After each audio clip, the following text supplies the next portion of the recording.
आ जाओ बेटा जरा इधर, यूजेस पे नजर डालते हैं। यूजेस बड़े कमाल के हैं। Uses of sodium hydrogen carbonate या फिर बेकिंग सोडा। बेकिंग सोडा के बेटा हमें यूजेस देखने हैं, वो देखो, पता नहीं। Baking soda is used as antacid in medicine. बेटा मेडिसिन में जब एसिडिटी हो जाती है तो अभी मैंने देखा कि वाटर में डिसॉल्व करने के बाद वो एल्कलाइन हो जाता है, मतलब बेसिक इन नेचर। तो अगर आपके पेट में एसिडिटी है और आप बेकिंग सोडा डालेंगे तो वो है क्या, एल्कलाइन या बेसिक इन नेचर। तो एसिड और बेस रिएक्ट करेंगे, क्या बनाएंगे बेटा, सॉल्ट या फिर न्यूट्रलाइजेशन रिएक्शन। तो जिसकी वजह से आपको क्या मिलेगा, रिलीफ मिलेगा। ठीक है। Now baking soda is use in making baking powder. Baking powder बेटा क्या है, जो आप भटूरे खाते हो, भाई पूड़ी जब आप बनाते हो तो पूड़ी जो होती हैं वो तो थोड़ी बहुत फूलती हैं, लेकिन भटूरे बेटा बहुत बड़े बड़े फूलते हैं और काफी थिक भी रहते हैं। उसके पीछे बेटा रीजन क्या है जरा समझिए।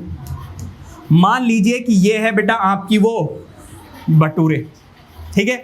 अब भटूरे में बेटा क्या होता है, जब आप बेकिंग पाउडर डालते हो और जैसे ही इसको हीट मिलेगी तो बेटा ये क्या करेगा, इसमें से कार्बन डाइऑक्साइड गैस निकलेगी। क्या निकलेगी बेटा, कार्बन डाइऑक्साइड गैस निकलेगी।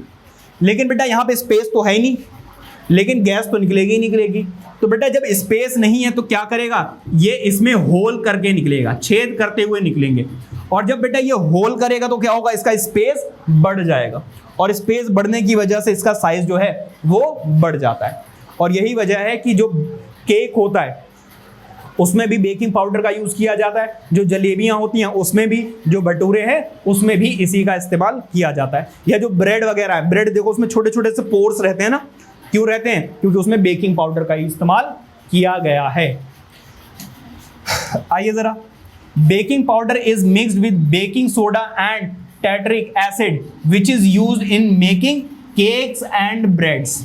ठीक है, डायरेक्टली बेकिंग सोडा को यूज नहीं किया जाता है, उसमें टार्टरिक एसिड भी ऐड किया जाता है। और क्योंकि बेटा जब ये एसिड के साथ रिएक्ट करेगा तभी क्या बनाता है, ये कार्बन डाइऑक्साइड गैस। ठीक है, तो यहां पर क्या होगा, केक्स और ब्रेड्स वगैरह बनाने के लिए भी बेकिंग पाउडर का ही इस्तेमाल किया जाता है।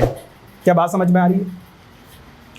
आगे जरा देखिएगा, this is because on heating sodium hydrogen carbonate decomposes to give carbon dioxide gas. मैंने पीछे भी समझाया था कि इस कार्बन डाइऑक्साइड का बहुत ज्यादा इस्तेमाल किया जाता है। तो जैसे ही आप सोडियम हाइड्रोजन कार्बोनेट को हीट करते हो, ये कार्बन डाइऑक्साइड गैस रिलीज करता है और उसी कार्बन डाइऑक्साइड गैस को यूज करके हम ब्रेड, केक्स या फिर भटूरे वगैरह बनाते हैं। ठीक है, ठीक है, तो ये ब्रेड वगैरह,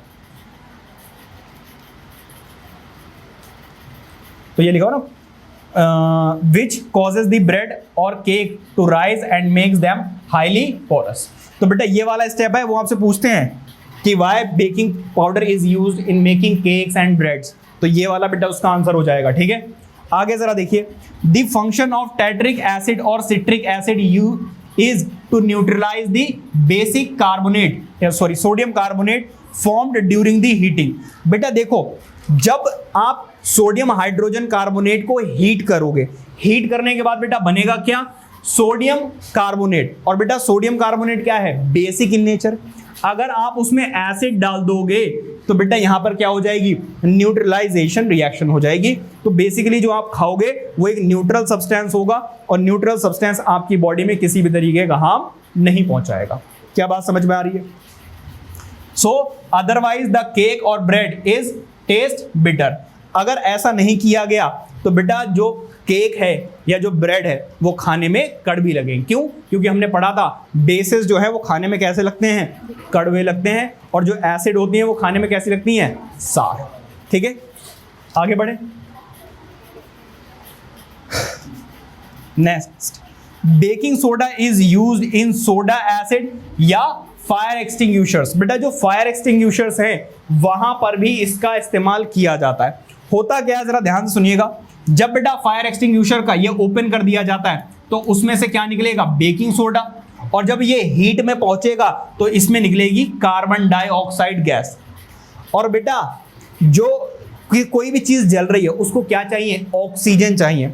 oxygen is necessary for burning. अगर बेटा वहां पे हर जगह पर कार्बन डाइऑक्साइड हो गई तो वहां पे ऑक्सीजन खत्म हो जाएगी, और ऑक्सीजन खत्म होने की वजह से बेटा क्या होगा, वहां पर आग बंद हो जाएगी। कैसे होगी जरा समझिएगा। मान लीजिए ये लगी हुई है आग, आपने बेटा फायर एक्सटिंग्विशर डाला, हमेशा बेटा बॉटम पे डालते हैं आग। बेटा पढ़ लो वरना घर में बहुत बड़ी आग लगेगी, पढ़ाई पे ध्यान दो, वरना 3-4 दिन आग पड़ेगी बॉडी पे जब पिटाई लगेगी तो। ठीक है, इधर जरा ध्यान दीजिए। कभी भी बेटा फायर एक्सटिंग्विशर का आप यूज करें तो हमेशा बॉटम में डालना है इसको। क्यों? क्योंकि आग ऊपर नहीं लगी है, आग कहां लगी हुई है, बॉटम में। क्या बात समझ में आ रही है? तो जब आप फायर एक्सटिंग्विशर इस पे डालोगे तो बेटा होगा क्या, इसमें से कार्बन डाइऑक्साइड गैस निकलेगी और इसके चारों तरफ बेटा क्या बन जाएगा, कार्बन डाइऑक्साइड का एक ब्लैंकेट सा बन जाएगा या कवरेज बन जाएगी, जिसकी वजह से यहां पर से ऑक्सीजन खत्म हो जाएगी और खत्म होने की वजह से क्या होगा, आग बंद हो जाएगी। समझ में आ रही भाई साहब बात आपको?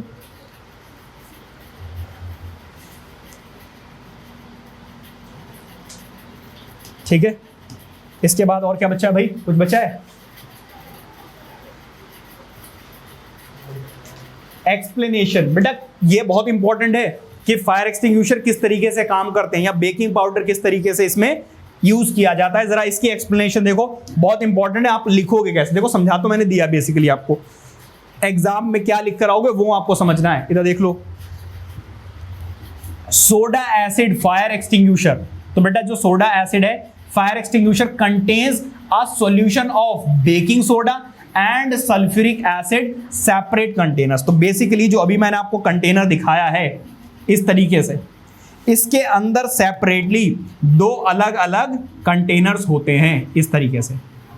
जब आप इसके ऊपर प्रेस करते हो तो बेटा ये दोनों ही निकलते हैं गैस की फॉर्म में। ठीक है, और आपस में क्या कर जाएंगे, कंबाइंड हो जाएंगे।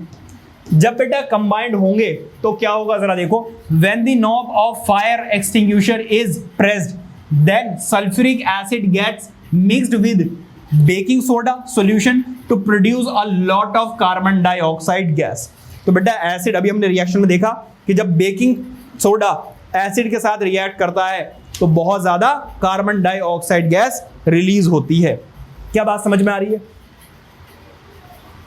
So the presence of carbon dioxide gas forces a stream of liquid to fall on the burning substance। तो बेटा प्रेशर से जब आप लगाते हो तो बेटा जो भी चीज जल रही है उसके ऊपर जाके वो गिरता है।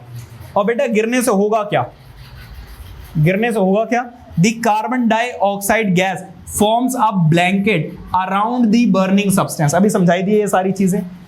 and cuts the supply of air to burning substance. तो एयर की सप्लाई बेटा खत्म हो जाती है, जिसकी वजह से वहां पे जो आग लगी हुई है वो बंद हो जाती है। क्या बात समझ में आ रही है? इस तरीके से बेटा आपको एग्जाम में लिखना है।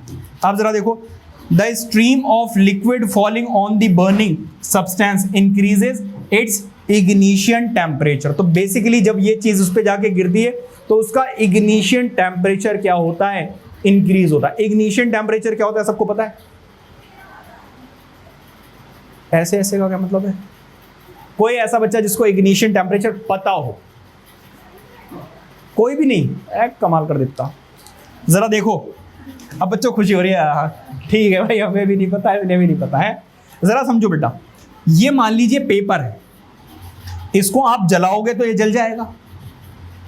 ठीक है, मान लीजिए बेटा मैं इसको 500 डिग्री सेल्सियस पे जलाऊं, बताओ ये जलेगा या नहीं जलेगा? जल जाएगा। 300 डिग्री सेल्सियस पे जलाऊं, जल जाएगा या नहीं जलेगा? जल जाएगा। 100 डिग्री सेल्सियस पे जलाऊं तो जल जाएगा आराम से। अगर बेटा मैं 50 डिग्री सेल्सियस पे जलाऊं तो शायद ना जले। तो फिर बेटा मैंने टेम्परेचर थोड़ा सा बढ़ा दिया, 60 कर दिया, फिर मैंने बेटा 80 किया, 80 पे भी नहीं जला। जैसे ही मैंने 81 किया ये जल गया। फिर मैंने 82 करके देखा, तब भी जल गया। फिर बेटा मैंने दोबारा से क्या किया, मैंने दोबारा से एक और पेपर लिया और 80 पे जलाया, नहीं जला। तो बेटा ये मिनिमम टेम्परेचर है, ये बस एग्जांपल दे रहा हूं, ये मिनिमम टेम्परेचर है जिस पर ये कागज जलना शुरू हो जाएगा। इसके बाद अगर और ज्यादा टेम्परेचर लिया तो बेटा क्या होगा, डेफिनेटली ये जलेगा। So the minimum temperature required to burn a substance is called the ignition temperature of that substance.